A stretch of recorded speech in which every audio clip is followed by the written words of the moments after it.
কাবলাল জুমা বলতে কিছু নাই, এটা নাকি কাবলাল জুমা বলতে আসে, এটা নিয়ে একটা বিতর্ক আছে, তাই না? কারণ জুমা নামাজ তো অরিজিনালি 2 রাকাত। তারপরে নবী করিম সাল্লাল্লাহু আলাইহি সাল্লাম নামাজ শেষ করার পরে বাদ আল জুমা 4 রাকাত পড়েছেন। আর যেদিন ব্যস্ততা থাকতো সেদিন পড়তে পারতেন না, গনিমতের মাল আসছে জলদি করে বিতরণ করতে হবে, চলে যেতেন, পরে ঘরে গিয়ে 2 রাকাত হলে পড়েছেন।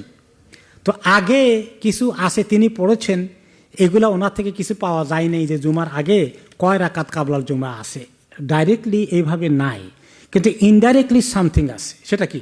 যে যখন 1 নম্বর হলো যে তাহিয়াতুল মসজিদ আছে 2 রাকাত।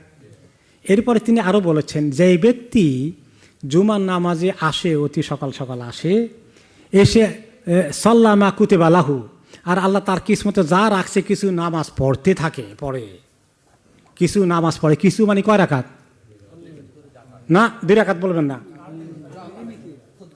যা যা সে পড়তে পারে, মা কুতিবা আল্লাহ তার কিসমতে যা রাখছে পড়ে। 2 রাকাত পড়তে পারে, 4 রাকাত পড়তে পারে, 6 রাকাত, 8 রাকাত, 10 রাকাত পড়তে পারে, পড়ুক পড়ুক, কোনো বাধা নাই। যে যত আগে যে 10টার সময় আসছে উটের সব নেওয়ার জন্য, উট কোরবানি সব নেবে, 10টার সময় এসে বসে গেছে, সে খালি 2 রাকাত 4 রাকাত পড়বে নাকি? সেই তো হয়তো 10-20 রাকাত পড়তে পারে, পড়ুক পড়ুক, যা পড়ুক। তারপরে ইমাম যখন খুতবা দিতে আসে এবং নামাজ শেষ করে, এর ভিতরে কোনো কথা বলার চুপ করে থাকে, তাকে আল্লাহ তাআলা এক জুমা থেকে আরেক জুমা আরও 1 দিন এক্সট্রা সমস্ত গুনাহ আল্লাহ মাফ করে দিবেন। এই জাতীয় অনেক হাদিস এসেছে। তাহলে এখানে জুমার আগে কিছু নামাজ আছে বলে পাওয়া গেল কিনা? আছে। কয় রাকাত? অনির্দিষ্ট। এটা আর যদি কেউ শুধু 2 রাকাত পড়ে বসে যায় আর না পড়ে, তার বলতে হবে না এই তুমি কাবলাল জুমা পড়ানো না কেন, কান ধরে উঠাই দেন, এটা বলতে হবে। আজানের আগে হোক আর পরে হোক তিনি এটা কোনো স্পেসিফাই করেন নাই।